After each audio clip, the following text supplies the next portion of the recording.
എന്താണോ ഞെട്ടുന്നത്? ഞെട്ടിക്കുന്ന വാർത്തയാണ് ആശാനെ. എന്താ പെട്ടെന്ന് വായിക്കേ. മോഷ്ടിക്കാനായി കള്ളൻ കയറി. അത് പിന്നെ ഉറങ്ങുന്നതിന് മുമ്പ് എന്തെങ്കിലും കിട്ടണ്ടേ? എന്നാൽ വീടിനുള്ളിൽ കടക്കാനായില്ല. അങ്ങനെ വരാൻ വഴിയില്ലല്ലോ. പക്ഷെ അങ്ങനെ വന്നല്ലോ.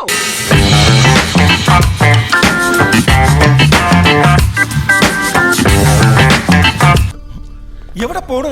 തൊണ്ട വെള്ളം കുടിക്കണം. ഈ പട്ടിയുടെ മോന്ത കണ്ടിട്ട് പോയാ മതി. വെള്ളം കുടിക്കണം. വെള്ളം കുടിക്കണത് ഇത് കണ്ടിട്ട് കുടിച്ചാൽ മതി. ഇവൻ ആരെന്ന് അറിയണ്ടേ? സമയം പുലർച്ചെ 3:30.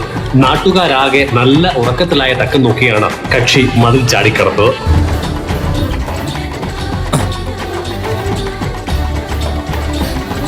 CCTV ക്യാമറ കണ്ടു. കൂസലില്ലാതെ മുന്നോട്ട് നീങ്ങി.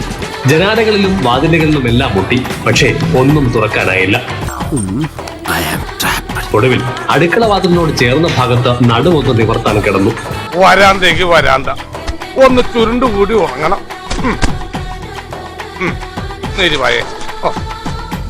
പാവം അറിയാതെ ഉറങ്ങിപ്പോയി. കണ്ണു തുറന്നപ്പോഴോ നേരം പരപരാന്ന് വെളുത്തിരുന്നു.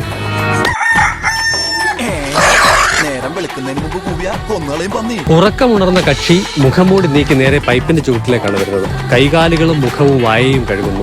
ശേഷം മുടി കോതി ഒതുക്കിയാണ് ഇവിടെ നിന്നും കടന്നു പോകുന്നത്. ഇത്രയും വലിയ ഗതികെട്ടവൻ ഈ ലോകത്ത് വേറെ ആരെങ്കിലും ഉണ്ടാവും എന്റെ കർത്താവ്. താങ്ക്സ് മോനെ ദിനേശ. താങ്ക്സ് അടിച്ചു പൊളിക്കടാ.